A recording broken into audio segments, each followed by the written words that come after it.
Welcome to the first installment of Chad and Don Talk Comics by Paragon Comics. We're going to start this out with Batman, R.I.P. Yeah, this is a storyline that's been crossing over all the Batman comics for almost a year now, right? Yeah.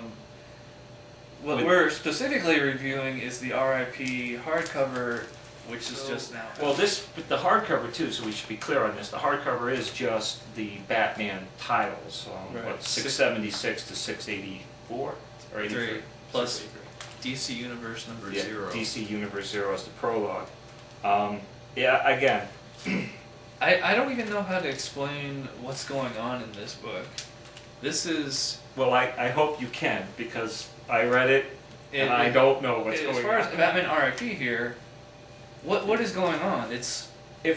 Well, first of all, if you're going to be like a lot of people today, wait for the trade, wait for the hardcover, well, this is what DC gives you first, okay? They give you this hardcover, right. And you open it up, and the very first thing that you see when you come in here, and you open it up, it's a non sequitur. You have, right. There was good and evil, red and black, life and death. Okay, so you get this, he's trying to deal with the Joker a little bit, and you're thinking, oh, and then the first that's a nice page, lead in. On the first page of the actual story, hold up to the camera, is, just an excuse for a splash page.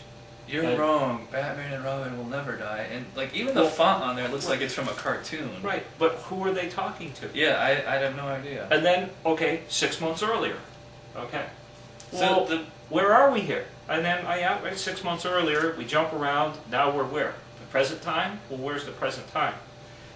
It's a disjointed hodgepodge. Yeah, I cannot follow this story. I'm a huge Batman nerd. I have like 3,000 Batman comics, and I couldn't follow this really. The gist of the story is Batman goes to Nada Parbat or whatever to undergo Thogol or whatever it is.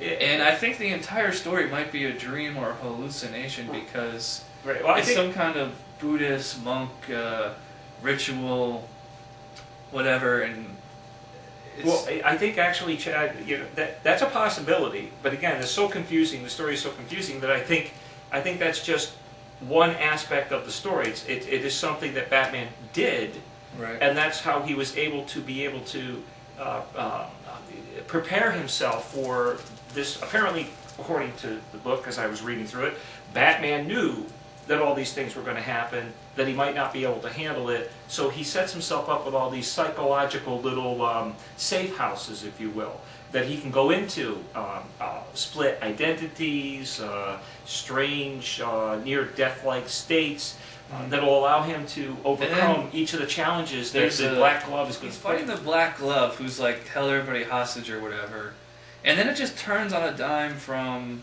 that to now he's in like this isolation chamber trapped where they're feeding this like thing from the Fantastic Four or Clayface imitation. The lump. Yeah, they're like they want to make clones of Batman and they're just feeding his memories and what's with this purple and red and yellow costume and this running theme of the Batman of Zur-Nar. Yeah, Zur-Nar, which... Well, it's an excuse to get Batmite into the series. Yeah, and I was like, because that's where Batmite is. Yeah, and I was like, they're throwing Batmite in here, so and there's a Joker who's all ripped and he's got a bullet in the middle of between his eyes. Ostensibly, Batman shot him in the face, which I'm when not did sure that when that happened. Yeah, when did that happen? Somebody give us a story arc on that one, but I just think that like there's so much prelude to this story is that you probably have to read like this many comics just to understand. I don't know where this is leading, and maybe years from now we'll look back and go,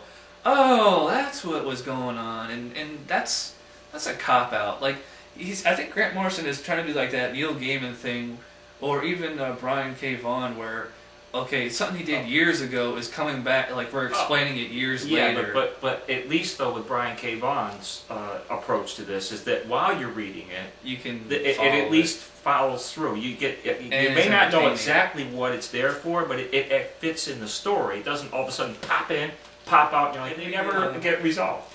You want to just talk about the art real quick? I think Tony Daniel. I think he's a pretty good for mainstream Tyson Fights artist. He's like a cleaner Jim Lee. He's not so gimmicky. Like his characters, they look more cartoony, whereas Jim Lee and Will Sportatio and all those quasi anime guys or whatever you want to call them, where they just put so many lines on the page. Like his is clearly more of a cartoon. Oh yeah, if you take a look at the Joker here, I mean, he's got a real stretched torso. Yeah. Everything about him is stretched and almost cadaverous looking. And we know the Joker goes through those various interpretations from artist to artist. I didn't follow what was going on with the Joker with this. But he would pop in and, basically I got from the stories the Joker was there so he could put his bets on Batman. And more or less, because in the beginning, that framing sequence where he's showing the cards, he's laying the cards out, red, black, the checkerboard. I think he's really trying to throw the whole bet. So that he's going to give Batman enough information that Batman will eventually win. The best part, his face is all ripped up now. Yeah. How'd that happen? All of a sudden he's got stitches in his face. Now, if you look previously, about 5 pages earlier, his mouth's still there. It's not ripped apart like that. So that's spending my precious dollars on a slew of titles, and I want to be entertained, and I don't want to sit there going, geez, I spent $25, and I really didn't like the story, couldn't figure it out, and just not impressed. I'm underwhelmed. Mm-hmm. So it's not really just being I don't really care about the continuity of Batman, as a matter of fact. But I want the story to be self-contained. I want to be able to follow it, especially if I'm buying a hardcover volume that doesn't say Volume 1. Yeah, and I was actually pretty surprised that doesn't say Volume 1 on it. Yeah, because there's, right here is proof that there's other R.I.P. books. Yeah, let's look. Size. And plus we have all the Last Rights comics, but I would give it like a C-. What would you give it? Well, probably I'll end up giving it away, but I probably, it's ambitious. I'll give it that, and it is creative. I'll also give it that, but I think it fails, and that's just my opinion. It's just one man's opinion. It's not a very entertaining story. So I give it a D. I wouldn't spend my money on it. Again, just me. And that's because. But I do want people to spend their money on it because I do want to sell it. But you're even less familiar with the current continuity than I am, and I still, which is like probably why I give it or a C-. I'm sorry, is that's really the best that I can offer. Right. I guess that wraps it up for the first ever Paragon Comics comic talk shop. Whatever. Thank you. And we'll see you next week. I'm Chad. And I'm Don. See you next week. Paragon Comics is the Capital District's premier comic book store. Our subscribers receive the deepest discount in the area of up to 30% off all monthly comics. Our back issue collection of over 8,000 comics spans all eras, placed in sliding drawer boxes for your browsing convenience. Our subscribers are also able to use their discount towards our huge selection of trades and graphic novels, which rivals those big box stores.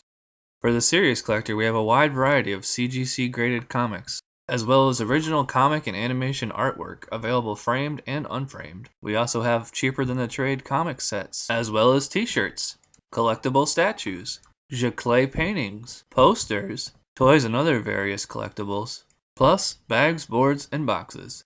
Check out our website at paragoncomics.com, where you can browse our entire inventory from the comfort of your own home. Or come see us for yourself at 1243 Kings Road in Colony.